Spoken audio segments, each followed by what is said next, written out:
দেবর্ষি নারদকে দর্শন করে বললেন, কি মণিবর, মণিবর তুমি বৃন্দাবন থেকে আসছো, এসো ভেতরে এসো। মণিবর, বৃন্দাবনবাসী কেমন আছে, তাদের কুশল বলুন, কেমন আছে তারা, আমার মা কেমন আছে, সমস্ত রাখালগণ কেমন আছে। দেবর্ষি নারদকে ঘরের মধ্যে নিয়ে গিয়ে তাকে আসন পেতে সসম্মানে বসতে দিয়েছে। দেবর্ষি নারদ প্রভুর মুখের দিকে তাকিয়ে বলছে, হে গোবিন্দ, তোমাকে দেখে না আমার বড় কষ্ট হচ্ছে। কেন কেন? তুমি যাদের কথা জিজ্ঞাসা করছো তারা সবাই ভালো আছে, তাদের দুঃখ একটাই যে তুমি সেই যে দ্বারকায় এলে, যারা তোমার জন্য কাঁদতে কাঁদতে তারা যে ধুলোয় মিশে যাচ্ছে, তুমি কি একটি বারের জন্য অন্তরে জানতে পারছো না তুমি গোটা বৃন্দাবনবাসীকে কাঁদাচ্ছ গোবিন্দ, এতে যে তোমার অপরাধ হচ্ছে।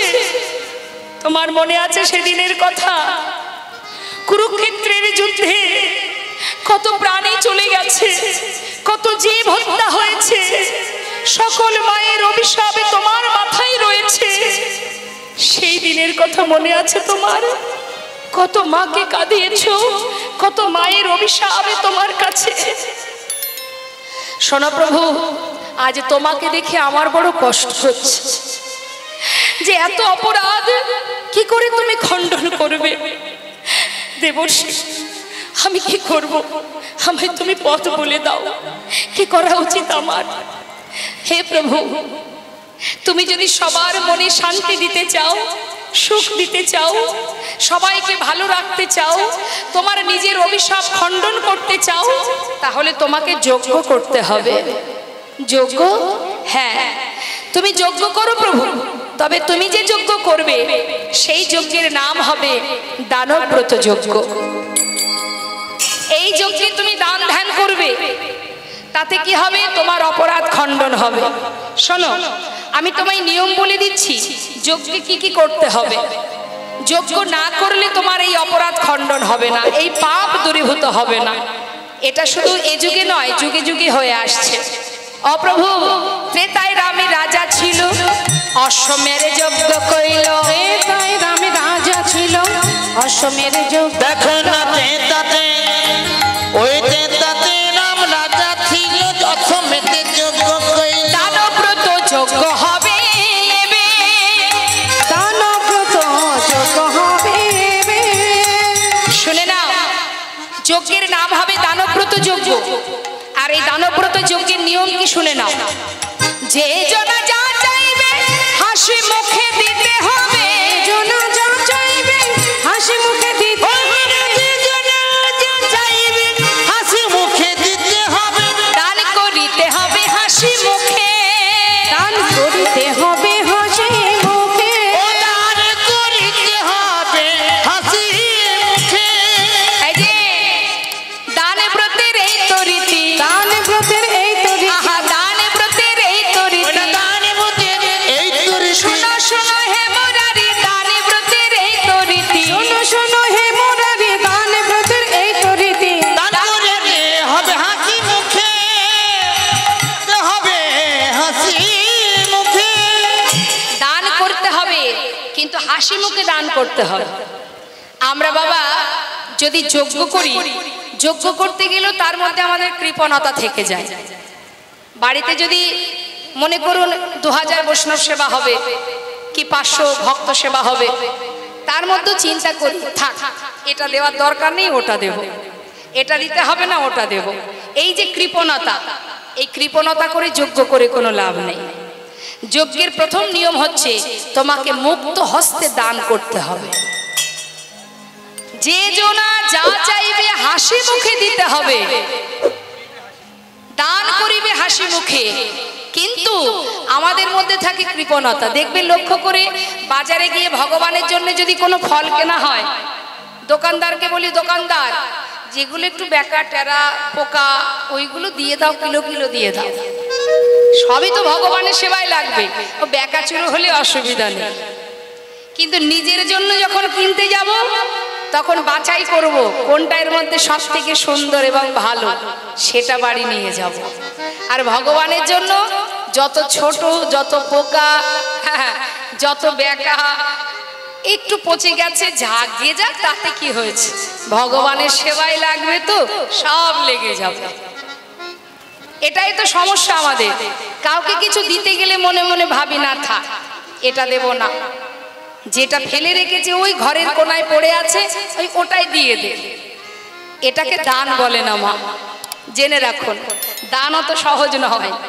তা বলছে দান তো করবে, হাসি মুখে দান করবে, যতক্ষণ তোমার থাকবে তোমায় দান করে যেতে হবে। শুধু তাই নয়, দান করার পরে কি হবে, দেখা গেল দান করতে করতে তোমার সব শেষ, আর তোমার ভান্ডারে কিছু নেই।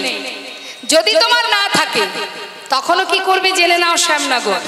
এই যে গোবিন্দ, দানের শেষে, সব শেষে দানে দিয়া ভিক্ষার ঝুলি কাঁধে লইয়া, সব শেষে দান দিয়া ভিক্ষার ঝুলি কাঁধে লইয়া, সব শেষে দান দিয়া ভিক্ষার ঝুলি কাঁধে দিয়া, ভিক্ষা মেগে খাবে মন সুখে, খাবে মন সুখে, মহারাজ ভিক্ষা মেগে খাবে মন সুখে। কেন বললেন এই কথাটা? ভিক্ষা করতে হবে, তবে হাসি মুখে ভিক্ষা করতে হবে। তোমার সব কিছু শেষ হয়ে গেছে বলে তুমি মনটা খারাপ করে, মুখটা শুকনো করে তুমি ভিক্ষা করে করে বেড়াবে, তা হবে না। হাসি মুখে ভিক্ষা করতে হবে, মনের মধ্যে আনন্দ রাখতে হবে, তবেই কি হবে। এই যে তুমি দান ধ্যান করেছো, অনেকে দেখবেন দান করার পরে মনের মধ্যে অহংকার হয়, আমি এটা দিয়েছি, ওটা দিয়েছি, সেটা দিয়েছি বলে অনেকে দেখবে। হ্যাঁ, এই যে অহংকার, যখনই তুমি দাঁড়ে দাঁড়ে ভিক্ষা করবে তখন কি হবে, তোমার দানের অহংকার দূরে যাবে, দানের অহংকার দূরে যাবে, আমার দানের অহংকার দূরে যাবে। শোনো শোনো হে রাজন, দানের অহংকার দূরে যাবে, শোনো শোনো হে রাজন, দানের অহংকার দূরে যাবে, ভিক্ষা মেগে খাবে মন সুখে, ভিক্ষা মেগে খাবে মন সুখে, মহারাজ ভিক্ষা মেগে খাবে মন সুখে। বোঝানো গেল মা? নিয়ম কি? অহংকার দূরীভূত করে মুক্ত হস্তে সকলের সেবা দিতে হবে, দান ধ্যান করতে হবে, দানের মধ্যে যেন কৃপণতা না থাকে। তা বললেন দেবর্ষি, সবই মানলাম, সবই বুঝলাম, তাহলে এখন এই যজ্ঞের আয়োজন করবে কে? বিশ্বকর্মাকে স্মরণ করে এবার যজ্ঞাগার শুরু হলো। আর দেবর্ষি নারদের উপরে দায়িত্ব দিল নিমন্ত্রণের ভার। নিতাই গৌর হরি বল। স্বর্গমত্ত পাতালে নিমন্ত্রণের আয়োজন হলো। সুন্দর করে পত্র লিখছেন গোবিন্দ, সবার জন্য পত্র লিখে দাদার হাতে দিয়েছে। দাদা একটু ভালো করে দেখো তো যে সব ঠিকঠাক হলো কিনা। বলরাম দেখছে স্বর্গমত্ত পাতাল সর্বত্রে নিমন্ত্রণের পত্র লিখেছে কানাই, কিন্তু লেখেনি বৃন্দাবনবাসীর জন্য। নিতাই গৌর হরি বল। বলরাম বলছে কানাই, তুই সবার জন্য পত্র লিখলি, কিন্তু বৃন্দাবনবাসীর জন্য কেন লিখলি না? সেখানে যে মা আছে, পিতা আছেন, ব্রজবাসীরা আছে, রাখাল বালকরা আছে, তাদের জন্য কেন তুই পত্র লিখলি না কানাই?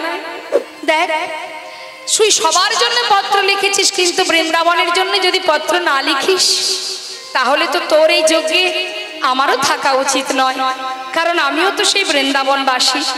দাদা তুমি কি এটুকু বুঝলে না কেন আমি বৃন্দাবনের জন্য পত্র লিখি নাই? দাদা গো, নিমন্ত্রণ পত্র তাদেরই করা যায়। কাদের করে? যারা আমার ঘরের মানুষ নয়, বাইরের মানুষ।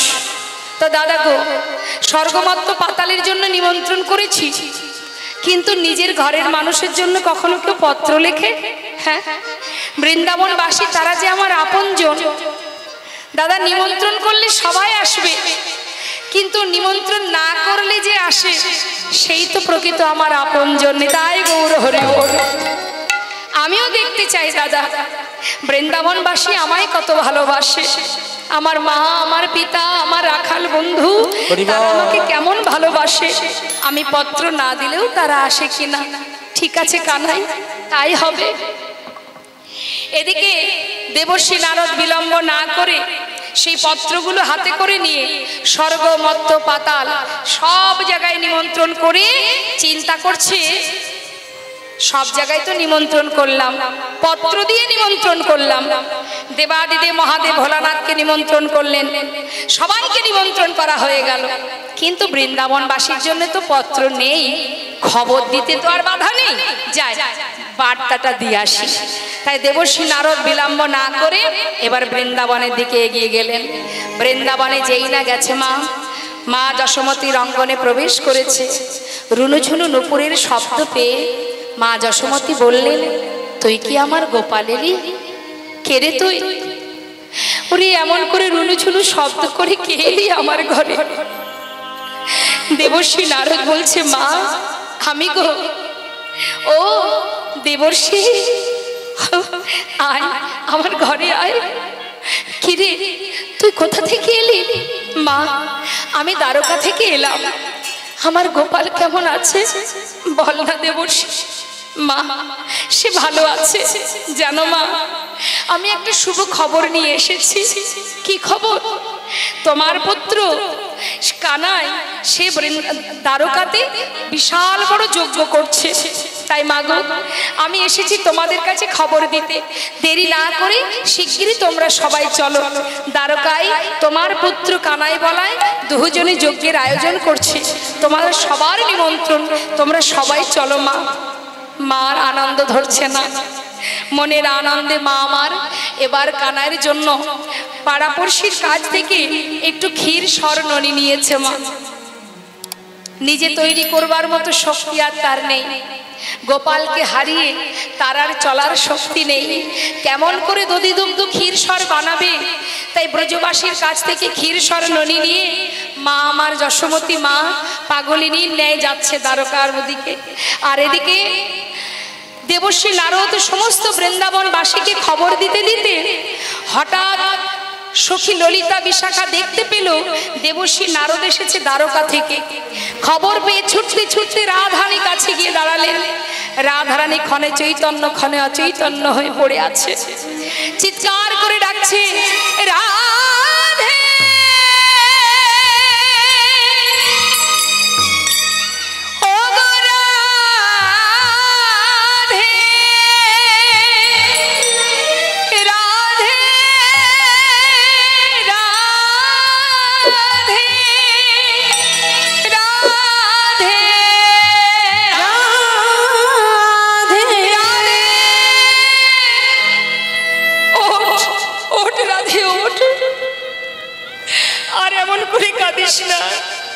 শিগগিরই আমার সঙ্গে আয়।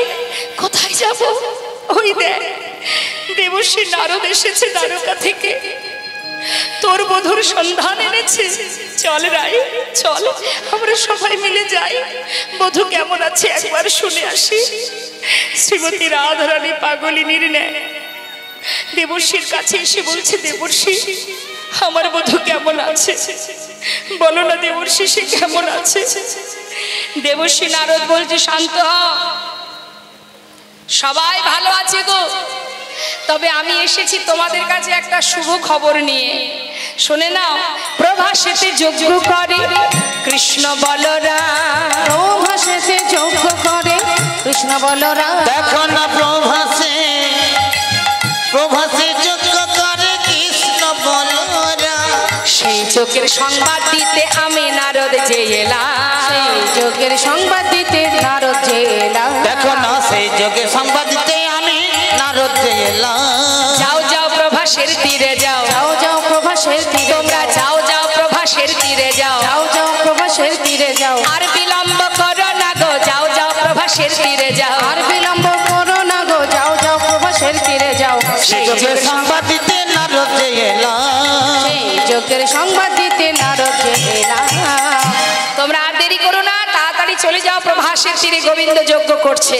আনন্দ আর ধরছে না, সবাই যাচ্ছে ব্রজবাসী, কিন্তু ব্রজবাসী যাচ্ছে সবার শেষে। বাবা কেন শেষে যাচ্ছে মা? তারা তো সবার শেষে খবর পেয়েছে, আগে খবর পেয়েছে স্বর্গমত্ত পাতাল, তাই তো শেষে গিয়ে খবর পেয়েছে কারা? ব্রজবাসীরা। এখন বৃন্দাবনবাসী সবার লাস্টে খবর পেয়েছে বলে এবার তারা সবার শেষে যাচ্ছে। এখন সবাই মিলে যাচ্ছে, আর রাধারানী সে কি আর ঘরে থাকে বাবা? যেই না শুনেছে যে গোবিন্দ যজ্ঞ করছে, রাধারানী বিলম্ব না করে সখী বেষ্টিত হয়ে মনের আনন্দে এবার ঘর থেকে পা বাহির করেছে। যজ্ঞ বার্তা পেয়ে যাত্রা করিলেন আয় বালা গো, যোগ বাতা যাত্রা চলিলেন আয় বালা গো। সখী গণ সঙ্গে চলে সহিত বড়া, সখী গণ সঙ্গে চলে সহিত বড়াই। যোগ বার্তা যাত্রা চলিলেন আয় বালা গো। শ্রীমতী রাধারানী ঘর থেকে মাথায় পসরা নিয়ে সুন্দর করে নিজেকে সাজিয়ে তিনি প্রতিজ্ঞাবদ্ধ হয়েছেন যে আমি আর বৃন্দাবনে ফিরব না, আমি আমার বধূর দেশে চলে যাব। এই বলে সখীদের নিয়ে যেই না যাত্রা করেছে মা, আর যাবা কোথায়? কোথায় ছিল কালস্য কুটিলা, নেতায় গৌর হরি হরি। আচ্ছা আমার মায়েরা বলুন দেখি, কুটিলা কি শুধু বৃন্দাবনেই পাওয়া যায়?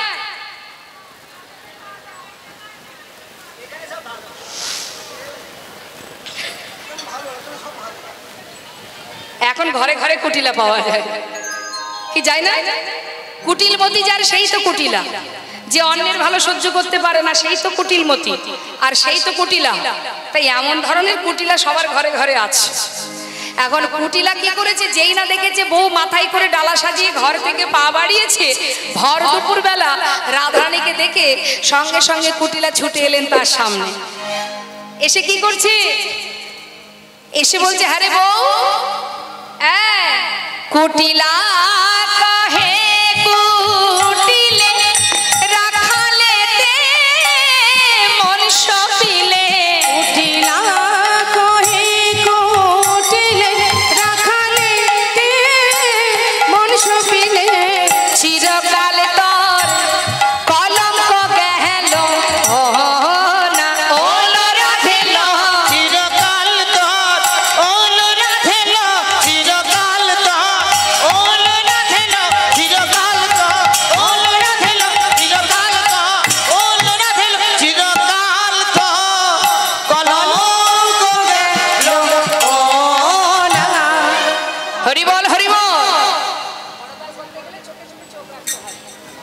এই যে শোনো, ছি ছি ছি ছি ছি, কলঙ্কিনী অসতী, নিজের পতি ছেড়ে পরপুরুষের কাছে যাওয়া। হ্যাঁ, এই কোথায় যাচ্ছিস? রাধারানী কিন্তু কোনো কথাই বলছে না বাবা, চুপচাপ দাঁড়িয়ে আছে। দেখবেন মা, আপনি যদি মনে করেন যে কারোর সঙ্গে ঝগড়া করবেন, এখন আপনি আপনার মতো বকেই যাচ্ছেন, সে কিন্তু কোনো উত্তর করছে না। আর যদি দেখেন সে উত্তর করছে না, রাগ হবে না? দেখবেন এটা হয়। কেউ যদি আপনার সঙ্গে ঝগড়া করে, আপনি কোনো কথা বলবেন না, যত আপনি মুখ বন্ধ করে থাকবেন দেখবেন তার জ্বালা আরো দ্বিগুণ হয়ে উঠবে। এখন বারবার কুটিলা বকেই যাচ্ছে আর রাধারানী চুপচাপ দাঁড়িয়ে আছে। বল কিরে, উত্তর দিচ্ছিস না কেন? অসতী কলঙ্কিনী, নিজের স্বামী ছেড়ে পরপুরুষের কাছে যাওয়া, ছি ছি ছি, লাজের মাথা খেয়েছিস। হ্যাঁ রে বউ, বল যাচ্ছিস কোথায়? সে তো কোনো কথাই বলছে না। দাঁড়া, কথা বলবি না, এইখানে দাঁড়িয়ে থাকবি। চললাম আমি দাদার কাছে, দাদাকে ডেকে নিয়ে আসি। এখন দাদা মানে আয়ান, সে তো মায়ের পূজায় ব্যস্ত, ভবানী মায়ের পূজা করছে, আর এদিক থেকে কুটি লাগিয়ে ডাকছে, দাদা ও দাদা এদিকে এসো। সারাদিন তো তুমি ওই মায়ের পূজা নিয়েই থাকো, আমি কথা বললেই তো তোমার জ্বলে যায়। কথা তো সবসময় বৌদির নামে অভিযোগ। কি হয়েছে বল? শোনো দাদা, আমি বুঝতে পারি না, বুঝেছো, আমার মনে হয় বৌদি কি তোমাকে কোনো শিকড় পাকড় খাওয়িয়েছে? হ্যাঁ, ওই বইয়ের কথাই দেখি তুমি ওঠো আর বসো। বলি শোনো, তোমার বউটা যে তোমার এই কুলে কালি দিতে যাচ্ছে, সেদিকে তো তোমার কোনো লক্ষ্য নেই। হ্যাঁ গো হ্যাঁ, আজ তাকে দাঁড় করিয়ে রেখেছি পথের মাঝখানে, চলো আমার সঙ্গে। বলছে শোন, সত্যি যদি তোর কথা ঠিক হয়, দাঁড়া, মায়ের হাত থেকে ওষিটা নিয়েছে, নিয়ে বলছে যদি তোর কথা ঠিক হয় তাহলে ওই বউকে মায়ের কাছে বলি দিয়ে তারপরে ঘরে ঢুকবো। আজ কথাটা ভুল, তাহলে তুই বুঝতে পারছিস তো তোর কি হবে। প্রতিদিন এসে আমাকে জ্বালাস, এই জ্বালা থেকে মুক্তি পাওয়ার জন্য তোকেই আমি মায়ের কাছে বলি দিয়ে আসবো। আচ্ছা ঠিক আছে দাদা, তুমি এখন চলো না, হাতে নাতে প্রমাণ দেব। তা চল। এবার আয়ান কি করেছে? ক্রোধেতে আয়ান হয়ে কম্পমান, ক্রোধেতে আয়ান হয়ে কম্পমান, বসি তুলে নিল হাতে। ওই ক্রোধেতে আয়ান হয়ে কম্পমান, বসি তুলে নিল হাতে। কাঁপিতে কাঁপিতে দাঁড়ালো আসিয়া কুটিলার সম্মুখেতে, কাঁপিতে কাঁপিতে দাঁড়ালো আসিয়া কুটিলার সম্মুখেতে। এই দেখ কষি নিয়ে এসেছি, এই দেখ ওসি নিয়ে এসেছি, এই দেখ কষি নিয়ে এসেছি, এই দেখ ওসি নিয়ে এসেছি, ফুলের কাঁটা দূর করিতে এই দেখ কষি নিয়ে ওই এসেছি। ফুলের কাঁটা দূর করিতে এই দেখ ওসি নিয়ে এসেছি। কাঁপিতে কাঁপিতে দাঁড়ালো আসিয়া কুটিলার সম্মুখেতে, কাঁপিতে কাঁপিতে দাঁড়ালো আসিয়া কুটিলার সম্মুখেতে। এই দেখ কুটিলা, মায়ের হাত থেকে ওষি এনেছি, চল এবার আমার সঙ্গে। দুইজনে মিলে এসে দাঁড়ালেন রাধারানীর সম্মুখে। রাধারানী কিন্তু পথের ধারে দাঁড়িয়ে আছে। মা দাঁড়িয়ে থাকা দেখে বলে উঠলেন, এই, কোথায় যাচ্ছিস?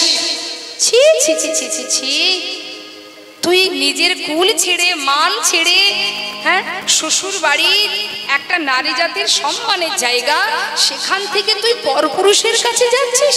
ছি ছি ছি ছি, নিজ পতি তেজি পরপতি ভোজি, নিজ পতি তেজি পরপতি ভোজি, নিজ পতি তেজি পরপতি ভোজি, পতি ভোজি পরপতি ভোজি, মজিলি রাখাল সহনে।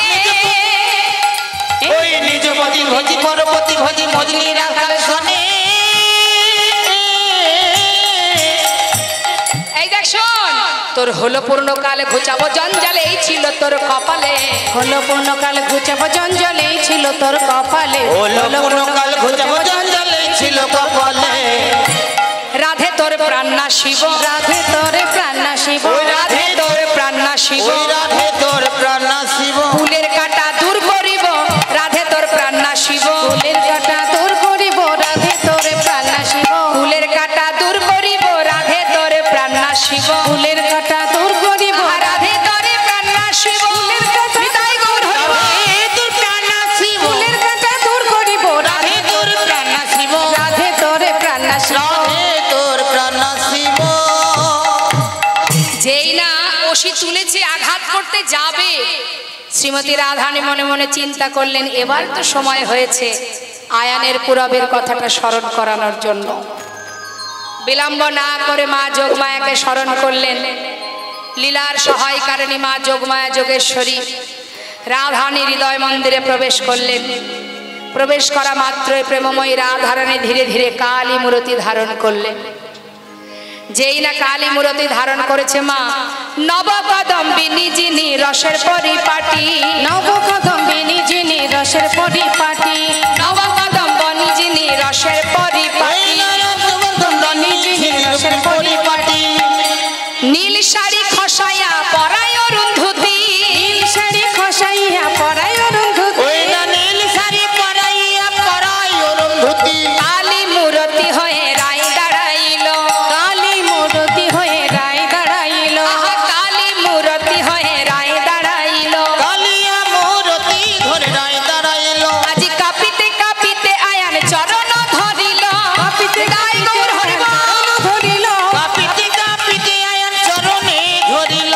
ক্ষমা করো রায়, ক্ষমা করো বলে ক্ষমা করো ওরে রায়, ক্ষমা কর না, আমি ওই চরণের অপরাধী, ক্ষমা করো রায়, এই চরণের অপরাধী, ক্ষমা করো আমি ওই চরণের অপরাধী, ক্ষমা করো রায়। এই চরণের অপরাধী, ক্ষমা করো ওই না কাঁপিতে কাঁপিতে চরণে পড়িল, ওই না কাঁপিতে কাঁপিতে আয়ান চরণে ধরিল। চরণটা জড়িয়ে ধরে এবার আয়ান কাঁদতে শুরু করলেন। এদিকে মায়ের মূর্তি ধারণ করে রাধা বলে উঠলেন, ওরে সুতাপা, একবার মনে করে দেখ সেদিনের কথা, যেদিন প্রভুর কাছে সাধনা করেছিলি, প্রভুর বামে যে লক্ষ্মী, তাকে তুই পত্নী রূপে লাভ করতে চাস। তবে শোনেরা, সেই দিনের কথা মনে আছে তোর? আমি তোকে বলেছিলাম, রে সুতাপা, তুই অন্য কোনো বর চা, কিন্তু তুই কোনো কথা না শুনে তুই আমাকেই তোর পত্নী রূপে সাধনায় বসেছিলি। কঠিন সাধনায় সন্তুষ্ট হয়ে প্রভু এসে বলেছিল, সুতাপা, তুমি তুমি কি তোমার মত বদলেছো? তুমি অন্য কিছু চাও? তুই বলেছিলি না, আমি তোমার বামে যে লক্ষ্মী তাকেই আমার পত্নী রূপে চাই।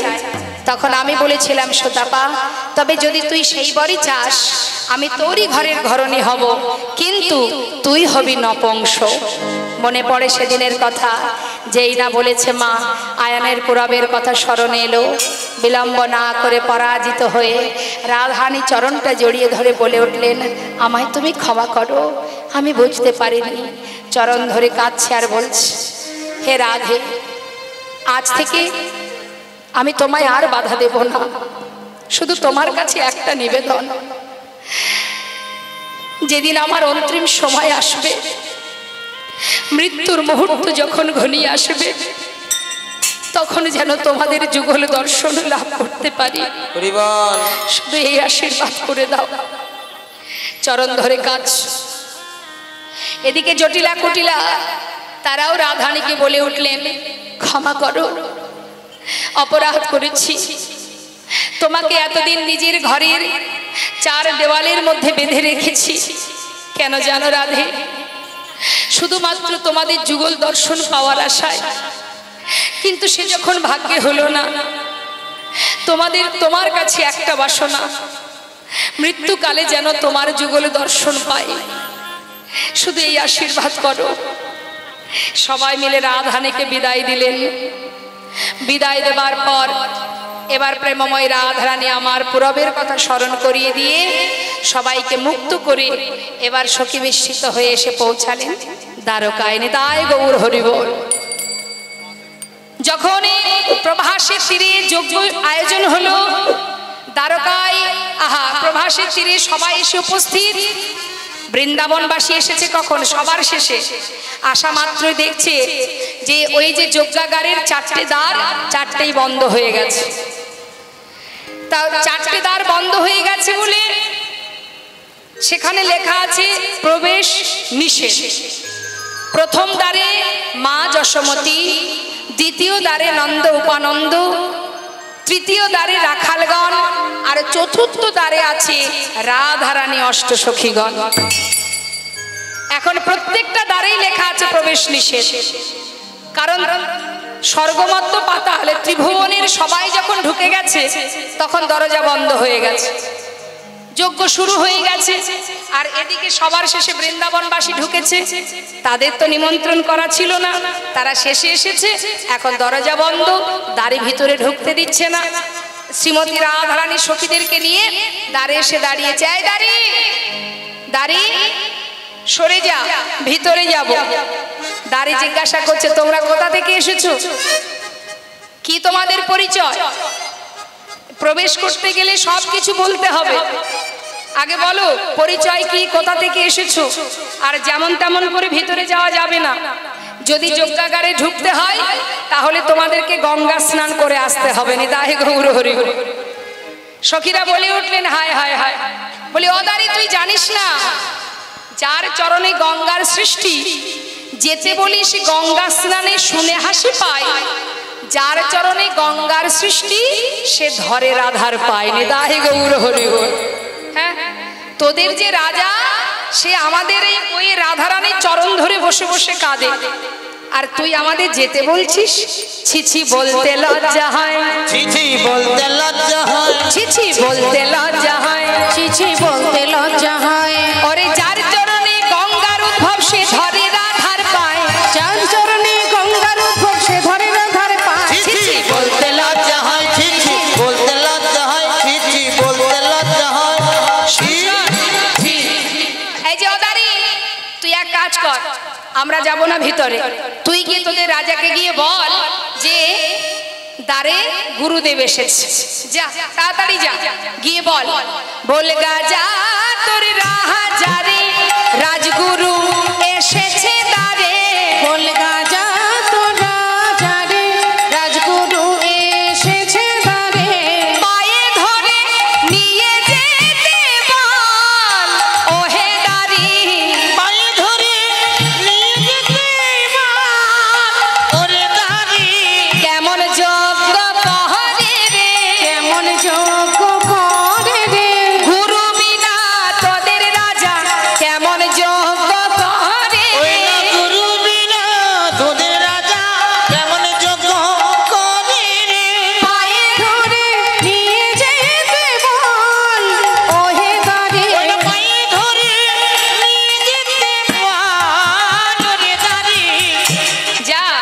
তোদের রাজাকে গিয়ে বল রাজগুরু দ্বারে এসে দাঁড়িয়ে আছে।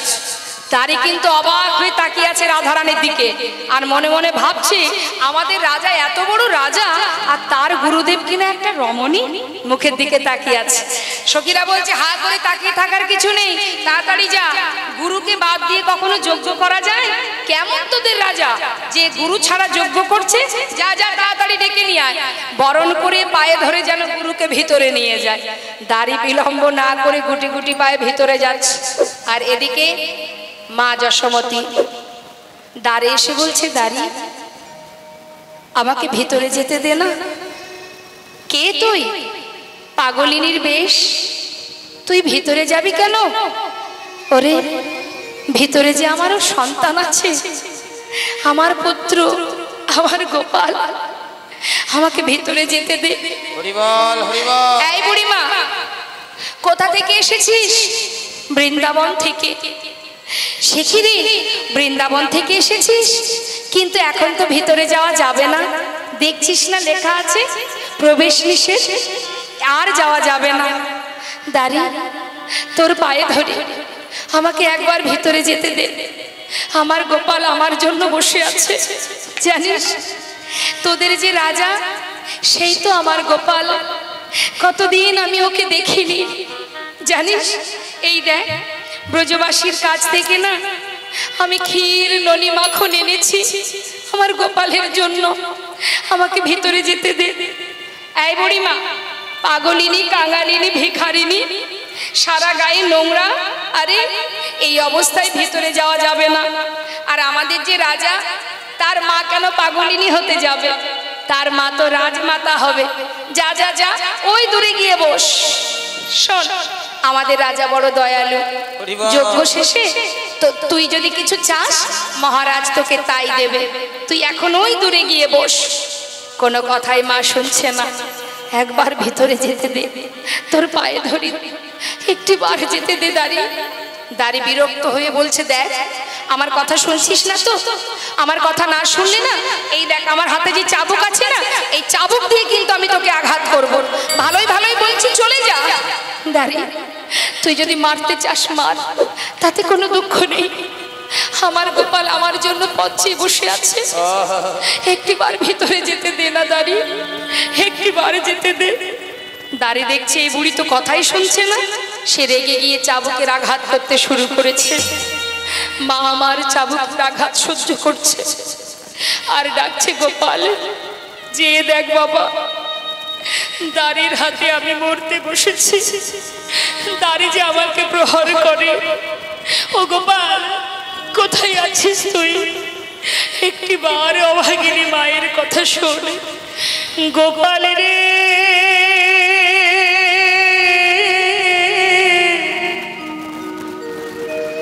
সারা দে গোপাল, সারা দে গোপাল রে,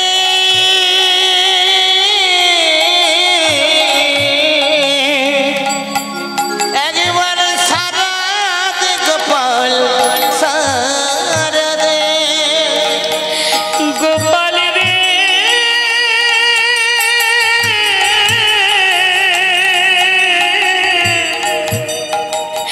সারা দে গোপাল,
বাঁশি বাজিয়েছিলে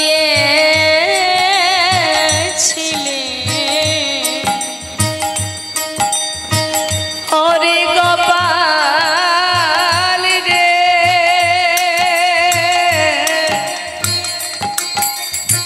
ওরে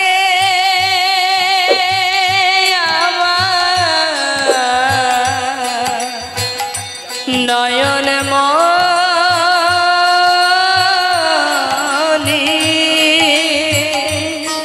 ওরে গোপালি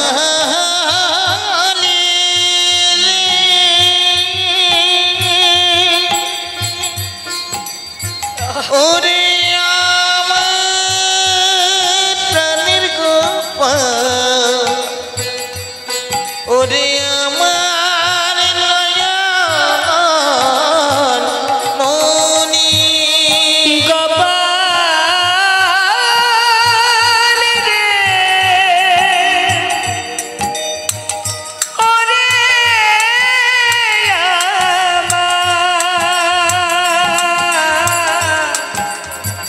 ওরে আমার নয়ন মনি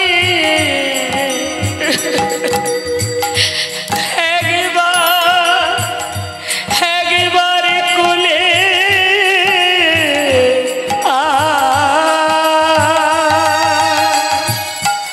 ওরে যে বাঁশি বাজিয়েছিলি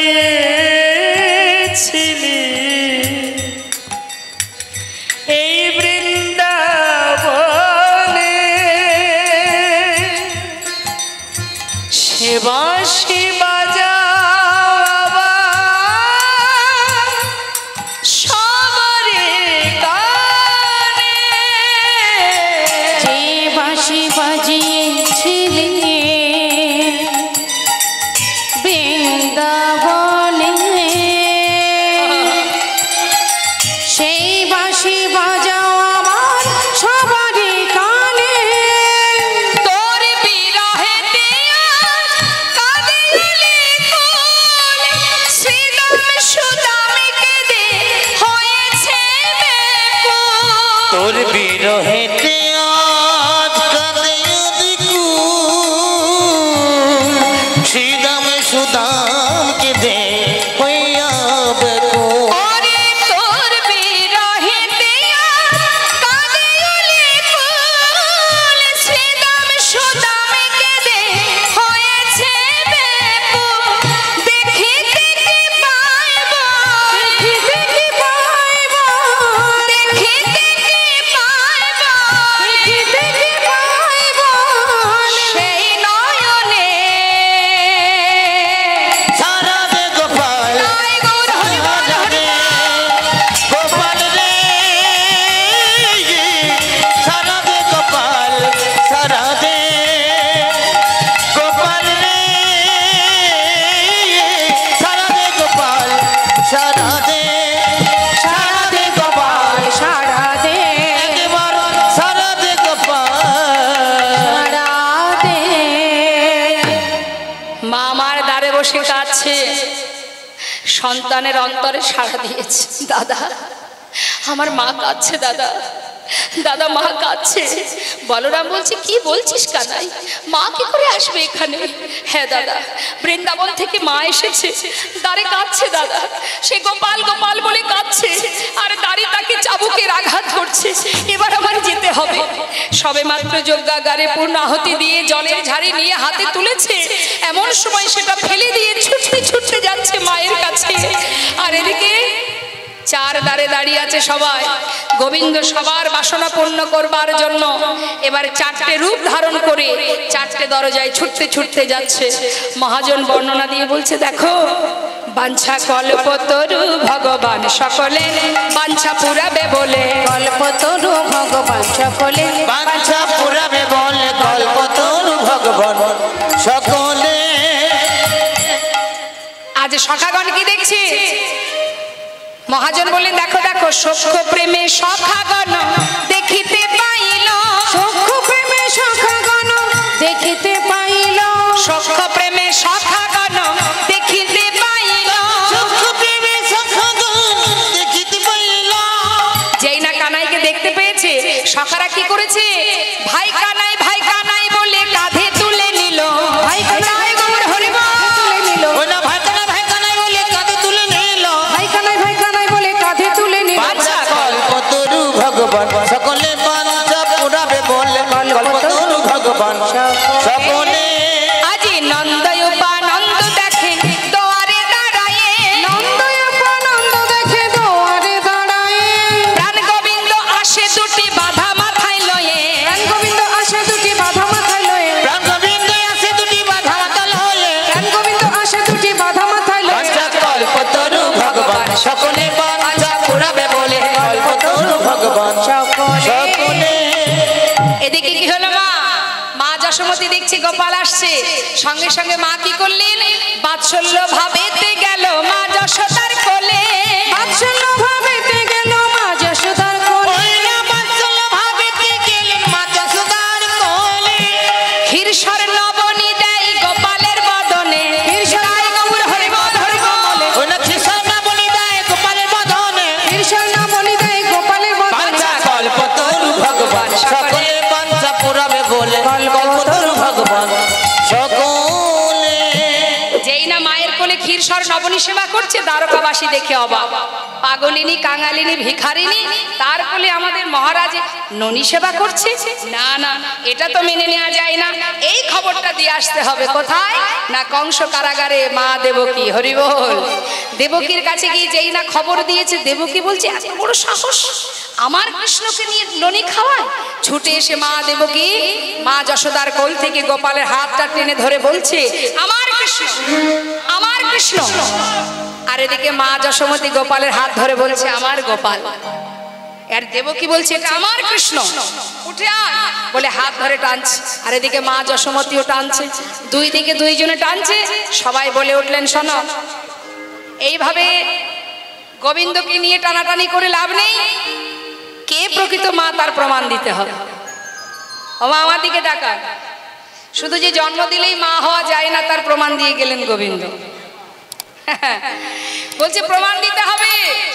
কিভাবে প্রমাণ? পরপর 100টা বস্ত্র টানাতে হবে। বস্ত্রের এক ধারে থাকবে গোপাল, আর এক ধারে থাকবে দুই মা। যে মায়ের স্তনদুগ্ধ এই শতবস্ত্র ভেদ করে গোবিন্দের বদনে দিতে পারবে, সেই হবে কৃষ্ণের প্রকৃত মা। এখন শতবস্ত্র টানানো হলো, বস্ত্রের এক ধারে গোবিন্দ আর পিছু তার অপর দিকে দুই মা। কে দেবে আগে পরীক্ষা? দেবকী মনে মনে ভাবছে আমি সন্তানকে জন্ম দিয়েছি, আমি নিশ্চিত আমি ওর মা। তাই গর্ব ভরে মনের আনন্দে মা দেবকী বললেন আমি আগে দেব, কারণ সে জানে আমি জন্ম দিয়েছি, তার মানে আমি মা, এর কোনো ভুল নেই। তাহলে আমি এই পরীক্ষায় জয়ী হব। শোনো, আগে আমি পরীক্ষা দেব। বেশ তাই হোক। তাহলে এবার মা দেবকী তিনি কি করলেন? গর্ব করলেন। মাগো, কারোর ভিতরে যদি অহংকার এসে যায়, ভগবান সেখানে সাড়া দেন না। অহংকার যতক্ষণ তোমার দূর না হবে ততক্ষণ গোবিন্দ তোমার কাছে আসবে না। এই যে মার ভিতরে অহংকার এসে গেল যে ওটা আমার কৃষ্ণ, মনের আনন্দে মা দেবকী কি করলেন? গর্বে দেবকী সস্তন ধরে, গর্বে দেবকী সস্তন ধরে। ওই না গর্বে দৈবকী সস্তন ধরে। গর্বে দেবকী সস্তন ধরে। প্রথম বসন ভেদি না করে, প্রথম বচন ভেদে না করে। প্রথম বসন ভেদে না করে। এই যে ভেদ হলো না, ভেদ হলো না, ভেদ হলো না, ভেদ হলো না। প্রথম বসন ভেদ হলো না, প্রথম বসন ভেদ হলো না। প্রথম বসন ভেদি না করে। প্রথম বচন ভেদ না করে, প্রথম বচন ভেদ না করে। একটা বস্ত্র ভেদ হলো না, কারণ মনে ছিল অহংকার। যখনই একটা বস্ত্র ভেদ হলো না, সবাই বললেন তাহলে দেবকী তোমার পরীক্ষা হয়ে গেল, তুমি এবার চলে যাও, এবার যশোমতী তুমি এসো। মা যশোমতী বললেন গোপাল, আমি জানি না বাবা আজকের এই পরীক্ষায় আমি কতটুকু জয়ী হতে পারবো। তা আজকের পরীক্ষায় আমি তোর মা হতে পারি বা না পারি, তাতে আমার কোনো দুঃখ নেই বাবা। এই জগতে সবাই জানো যে আমি তোর মা নই, কিন্তু আমি তো জানবো যে তুই আমার সন্তান। লোকে কি জানলো না জানলো তাতে আমার কি আসে যায়। আমি তো জানি যে তুই একমাত্র আমার পুত্র গোপাল। বাবা, আজকের পরীক্ষায় যদি আমি হেরে যাই, তুই যেন আমায় ভুলে যাস না। মা চোখের জলে বুক ভাসিয়ে কাঁদছে, আর মায়ের চোখের জল দেখে গোবিন্দের কৃপা হলো। গোপাল গোপাল গোপাল বলে মায়া মারি কাঁদিতে লাগিল, শত বস্ত্র ভেদে করে দুগ্ধ বদনে পড়িল। মায়া গোপাল গোপাল গোপাল বলে মায়া মার কাঁদিয়া উঠিল,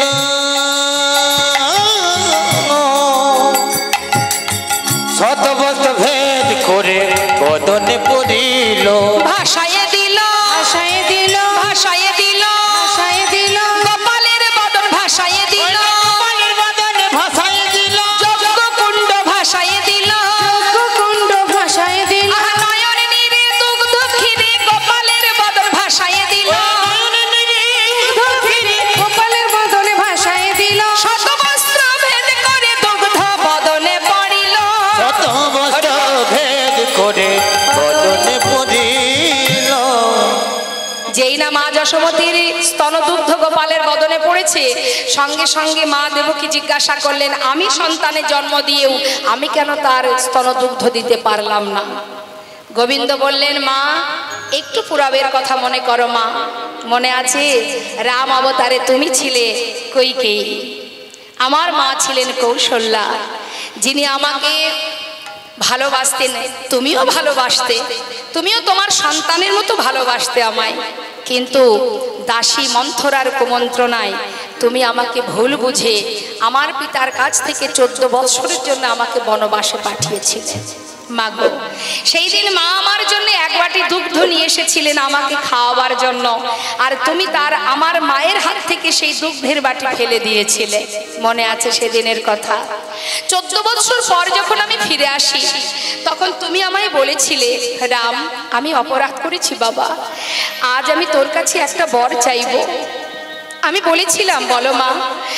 তুমি বলেছিলে যে রাম, এই জন্মে তোকে সন্তান রূপে গর্ভে পেলাম না, এর পরের জন্মে আমি যেন আমার পুত্র রূপে তোকে কাছে পাই, আমার গর্ভে ধারণ করতে পারি। আমি বলেছিলাম তাই হবে মা। তোমার গর্ভে আমি এলাম বটে, কংসের কারাগারে জন্ম হওয়া মাত্রই তুমি আমাকে পিতার মাথায় তুলে দিলে, গোকুলে পাঠিয়ে দিলে। মা, সেই সময় এক ফোঁটা দুগ্ধ তুমি আমার বদনে দাওনি। মনে আছে সেদিনের কথা? তবে আজ কেন আমি সেই দুগ্ধ পান করব মা? আর এই যে ধরাসখী মানে মা যশোদা, ইনি কে? ইনি হলেন সতী ধরা। ধরাদ্রোণ দুজনে ভিক্ষা করে সংসার চালাতো। কিন্তু প্রভু আমার করুণাময় একদিন কি করলেন? বৈষ্ণব রূপ ধারণ করে দেবর্ষি নারদকে সাথে করে নিয়ে তার গৃহে গিয়েছিলেন মধ্যাহ্নে সেবা করবে বলে। কিন্তু এই ধরাসতী দ্রোণকে পাঠালেন, স্বামী ঘরে অতিথি এসেছে, শাস্ত্রে আছে অতিথি নারায়ণ, তো নারায়ণ সেবার জন্য ঘরে তো তেমন কিছু নেই, তো যাও তুমি ভিক্ষা করে নিয়ে এসো। তুমি গোটা গ্রাম ঘুরে ভিক্ষা পাওনি। তখন সতী ধরা বলেছিল, স্বামী তুমি যখন ভিক্ষা পেলে না, ঠিক আছে তুমি ঘরে থাকো, আমি দেখছি কিছু করা যায় কিনা। তখন মা ধরাসতী তিনি গোটা গ্রামে আঁচল পেতে ভিক্ষা করেছিলেন। কেন? ঘরে অতিথি নারায়ণ সেবা দেবে তাই। ঘরে যদি কোনো বৈষ্ণব আসে মা, এটা অল্প ভাগ্যের কথা নয়, বৈষ্ণব সেবা বড় সেবা। তাই সেই বৈষ্ণব সেবা দেবে বলে ধরাসতী ছুটতে ছুটতে গোটা গ্রামের সকলের দ্বারে গিয়ে আঁচল পেতে ভিক্ষা চাইছে, কিন্তু কেউ ভিক্ষা দেয়নি। তখন সে মনে মনে ভাবলেন, আর যদি আমি এক মুষ্টি তণ্ডুল না পাই, তাহলে আমি ওই ঘরে আর ফিরব না। আমি কি করে যাব ঘরে, কি সেবা দেব তাদের? আমার এই প্রাণ আমি রাখবো না। তাই ছুটতে ছুটতে নদীতে প্রাণ বিসর্জন করতে যখন যাচ্ছে, পথের মাঝখানে একটা সুন্দর মুদি দোকান দেখলেন।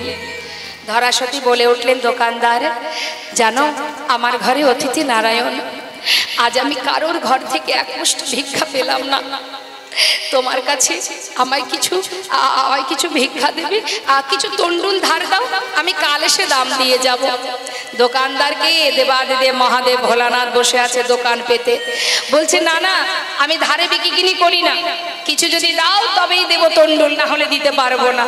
দোকানদার আমার কাছে কিচ্ছু নেই, আমাকে এখন কিছু দাও, কাল এসে দাম দিয়ে যাব। এখন তো তুমি দাও, কত বেলা হয়েছে, বৈষ্ণব সেবার বেলা পার হয়ে যাচ্ছে। বললাম তো আমাকে কিছু না দিলে আমি দিতে পারবো না, কিছু না দিলে আমি দেব কি করে? যাও ফিরে যাও, আমি কিচ্ছু দিতে পারবো না।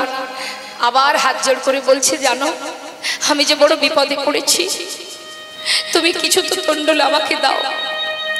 দোকানদার বললেন তবে আমি যদি তোমার কাছে কিছু চাই তুমি আমায় দেবে? কি চাও তুমি বলো, যদি আমার কাছে থাকে আমি নিশ্চয়ই দেব। পারবে তো? যা চাইবো দিতে 300 অঙ্গীকার করো। বেশ, দেব দেব দেব, যদি আমার কাছে থাকে আমি অবশ্যই দেব। তবে দাও, যদি দিতে পারো তুমি তোমার একটি স্তন কেটে, তবেই তার বিনিময়ে আমি তোমায় তন্ডুল দেব। ধরাসতী বললেন দোকানদার এমন অলক্ষণে কথা বলো না, আমি সতী রমণী, স্তনের অধিকার একমাত্র সন্তানের থাকে, আমি কি করে দেব তোমায়? তাহলে তন্ডুল দেব না, ফিরে যাও। নিরুপায় হয়ে ধরাসতী বললেন তবে শোনো, আমি তোমাকে আমার স্তনে দিতে পারি, যদি তুমি একটি বারের জন্য আমাকে মা বলে ডাকো, একবার আমাকে মা বলে ডাকো, তবে আমি একটি স্তনে তোমার হাতে তুলে দেব। দুটি বাহু প্রসার করে বললেন মা এই দেখো আমি দুহাত পেতেছি, মা গো দাও মা, একটি স্তন আমায় তুমি দাও, তার বিনিময়ে তন্ডুল দেব তোমায়। ধরাসতী একটি স্তন কেটে তার বিনিময়ে তন্ডুল ভিক্ষা করে ঘরে গিয়ে সুন্দর করে রন্ধন করে যখন বৈষ্ণব সেবা দিতে যান, বৈষ্ণবের সেবা দেওয়ার কালে এক ফোঁটা রুধির মাটিতে পড়ল। সঙ্গে সঙ্গে ভগবান বৈষ্ণব রূপে বলে উঠলেন তুমি অশুচি, তুমি অপবিত্র, আমি তোমায় অভিশাপ দেব। সঙ্গে সঙ্গে করজোড়ে ধরা বলে উঠলেন এমন করে অভিশাপ দিও না হে বৈষ্ণব, আমি যে বড় বিপদে পড়ে আমার একটি স্তনের বিনিময়ে তন্ডুল ধার করে তবেই আমি তোমাদের সেবা দিয়েছি, এটা কোনো অপবিত্র অশুচি নয়। যেই না বলেছি ভগবান রূপে বৈষ্ণব রূপে ভগবান বলে উঠলেন বেশ, যে স্তনের বিনিময়ে তুমি আজ আমায় সেবা দিলে, আমি তোমার সামনে দাঁড়িয়ে তোমায় কথা দিলাম এর পরের জন্মে আমি সন্তান হয়ে তোমার সেই স্তনদুগ্ধ পান করব। নিতাই গৌর হরিবোল হরিবোল। তাই সেই ধরাসতী হলেন মা যশোদা। তাই আজ সবকিছু প্রমাণ হয়ে গেল যে প্রকৃত গোপালের মা মা যশোমতী। এদিকে শ্রীমতী রাধারানীর অবস্থা কি? রাধারানী সখী বেষ্টিত হয়ে দাঁড়িয়ে আছে দ্বারে, গোবিন্দ আসছেন। সখীরা দেখলেন কি মধুর রসে সখীগণ দেখিতে পাইল, মধুর রসে সখীগণ দেখিতে পাইল, মধুর রসে সখীগণ দেখিতে পাইল। যেই না মধুর রসে সখীরা দেখতে পেয়েছে যে গোবিন্দ আসছে, রাধারানী কি করেছে? বদনটা আড়াল করলেন। অভিমানী কমলিনী বদন ফেরাইল, অভিমানে কমলিনী বদন ফেরালো, অভিমানী কমলিনী বদন ফিরালো, অভিমানে কমলিনী বদন ফেরালো, অভিমানী কমলিনী বদন ফিরালো। কল্পতরু ভগবান সকলে বাঞ্ছা পুরাবে বলে কল্পতরু ভগবান সকলে। সখীরা বলছে আয় রাধে তোর বধূ আসছে, তুই অমনি মুখটা ঘুরিয়ে নিলি কেন? কি হয়েছে? যার জন্য এত কষ্ট করে আসা অমনি মুখটা ঘুরিয়ে ফেললি, কি হয়েছে বল? শ্রীমতী রাধারানী বলছে সখীরে আমি তো কোনো রাজাকে ভালোবাসিনি, আমি ভালোবেসেছি বৃন্দাবনের এক রাখালকে, কিন্তু এই রাজবেশ পরিধানে যে রাজা আমার কাছে ছুটে এসেছে আমি ওকে চিনি না, ওকে চলে যেতে বল। সঙ্গে সঙ্গে গোবিন্দ আমার সমস্ত রাজবেশ খুলে দিয়ে রাখালির বেশ পরিধান করে ছুটে এসে রাধারানীর সম্মুখে দাঁড়িয়ে তরাতরি করে ধরে বসাইল বামে, তরাতরি করে ধরে বসাইল বামে, নিজ বসনে মুছাইল রাই মুখ ঘামে, নিজ বসনে মুছাইল রায় মুখ ঘামে, নিজ বচনে মুছাইয়া রায় মুখ ঘামে। নিজ বসনে মুছাইল রায় মুখ ঘামে। বাঞ্ছা কল্পতরু ভগবান সকলে বাঞ্ছা পুরাবে বলে কল্পতরু ভগবান সকলে আনিয়া প্রভাসের জল চরণ ধোয়ালো, চরণ ধোয়ালো, আনিয়া প্রভাসে জনাধার চরণ ধোয়ালো। গোবিন্দ দাসে বলে প্রভাস তীর্থ যে হইল, ওই না গোবিন্দ বলে প্রভাস তীর্থ যে হইল, গোবিন্দ দাস বলে প্রভাস তীর্থ যে হইল, ওই না গোবিন্দ দাস বলে প্রভাস তীর্থ যে হইল। গোবিন্দ দাস বলে প্রভাস তীর্থ যে হইল। বাঞ্ছা কল্পতরু ভগবান সকলের বাঞ্ছা পুরাবে বলে কল্পতরু ভগবান সকলে আনিয়া মালতীর মালা রায়ের করে দিল, আনিয়া মালতীর মালা রায়ের করে দিল, আনিয়া মালতীর মালা রায় করে দিল। বধুর গলায় পরাইয়া বামে দাঁড়াইল, বধুর গলায় পরাইয়া বামে দাঁড়াইল, বধুর গলে পড়াইয়া বামে দাঁড়াইল। বধুর গলায় পরাইয়া বামে দাঁড়াইল। বাঞ্ছা কল্পতরু ভগবান সকলে বাঞ্ছা পুরাবে বলে কল্পতরু ভগবান সকলে। জনে তাই জয় গৌর। সখীরা বলে রাধে এবার যুগলে দাঁড়া, আমরা যুগল দর্শন করি। রাধা গোবিন্দ যুগলে দাঁড়ালেন, এবার সবাই আমরা যুগল হেরে যুগল গুণগান গাইব। জয় রাধে রাধে সব জয় রাধে, জয় রাধে রাধে বল কৃষ্ণ কৃষ্ণ বল, রাধে রাধে বল কৃষ্ণ কৃষ্ণ বল, জয়